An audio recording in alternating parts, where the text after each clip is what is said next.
muchas veces mis colegas jueces y fiscales piensan que no debe de tenerse una actitud proactiva en la defensa del ciudadano. En mi país, por ejemplo, hay un tipo de jueces donde dicen, bueno, no es obligación mía ser activista de derechos humanos, y se establece como una pérdida de la objetividad y de la imparcialidad.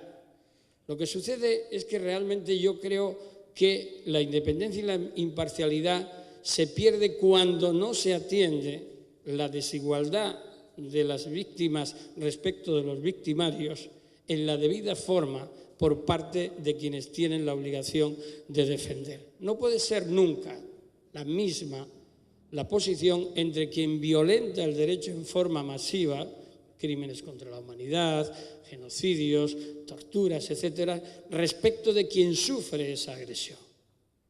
La justa medida de protección de las víctimas tiene que ser la labor proactiva, prominente por parte del Poder Judicial, de los jueces y de fiscales, que en esa actuación permanente y diaria tienen la obligación de proteger activamente a los ciudadanos y ciudadanas. Cuando la agresión se produce en cualquier parte del mundo y de forma masiva, parece como que no nos afecta a otros países donde la situación es más tranquila.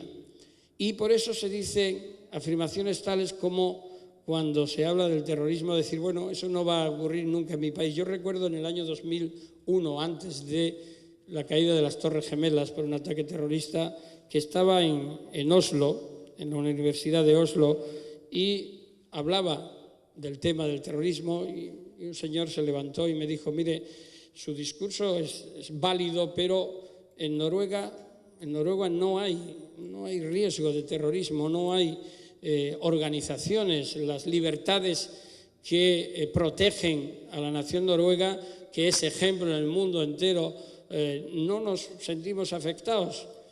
Ojalá hubiera sido así. Realmente, si recuerdan, hace 2 veranos, los atentados terroristas que dieron como consecuencia casi un centenar de muertos de un solo individuo, nos harían reflexionar. Decir esto en este país, que sufrió de tal medida la agresión del terrorismo de Estado, pues realmente no haría falta incidir en que precisamente la omisión, el compromiso, la lucha, la defensa global de los derechos humanos es algo que puede acarrear gravísimas consecuencias. Cuando se dice que en España se investigaron los crímenes en Argentina porque había víctimas españolas, no se dice toda la verdad.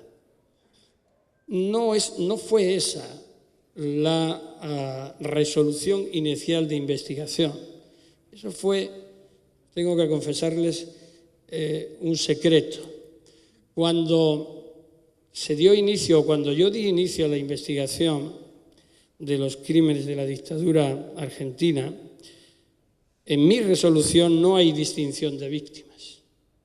La resolución del 28 de marzo de 1996 no se distinguen víctimas españolas y de otra nacionalidad más que para hacer una cuantificación. La verdad es que el discurso de que se investigaba porque había víctimas españolas vino de los medios de comunicación, en el sentido de que no entendían qué era la justicia universal y el principio de jurisdicción universal. Y entonces, para aterrizarlo, se empezó a decir, bueno, claro, es que había víctimas españolas, por eso España investiga. Y así se fue estableciendo. Y no ese es el tema. Desgraciadamente ese es el que ahora existe, después de que quienes se oponían a la jurisdicción universal hayan ganado la partida restringiendo el ejercicio de la misma en favor de intereses que desde luego no son los de las víctimas, pueden ser de otro tipo, pero que en definitiva son los que han prosperado. No, el principio de víctima universal es el que da sentido al de jurisdicción universal. Son todos y cada uno de los seres humanos los que son protegidos por ese principio. Pero eso no es una invención de Baltasar Garzón. Eso es lo que está en los textos internacionales. Lo que ocurre es que, por una vez, se han dado cuenta que el poder que habían otorgado a la justicia era demasiado grande, era demasiado perturbador. Y cuando eso se piensa y se pone en marcha el mecanismo de la justicia, rápidamente otros intereses surgen, se cruzan, y en ese conflicto permanente a veces se gana, a veces se pierde. Yo recuerdo una anécdota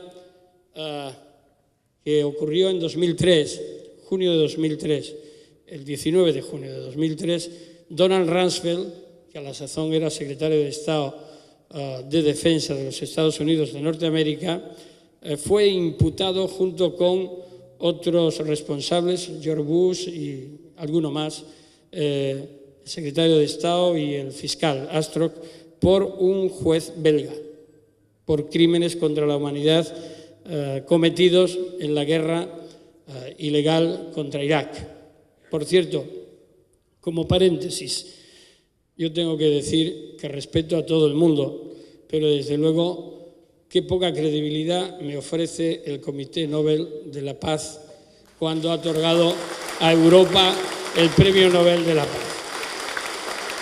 Lo que faltaba ya. Primero se concede un premio Nobel a alguien por lo que va a hacer, luego no lo hace y se queda concedido. Y ahora, bien por la defensa de la paz. Yo espero que, con todo mi respeto a Durão Barroso, que no sea el que recoja el premio, porque desde luego me va a venir a la memoria la foto de las Azores del 16 de febrero de 2003, cuando Bush, Aznar, Tony Blair y el señor Durão Barroso dieron el ok adelante a lo que después fue la guerra de Irak, cuyas secuelas todavía permanecen.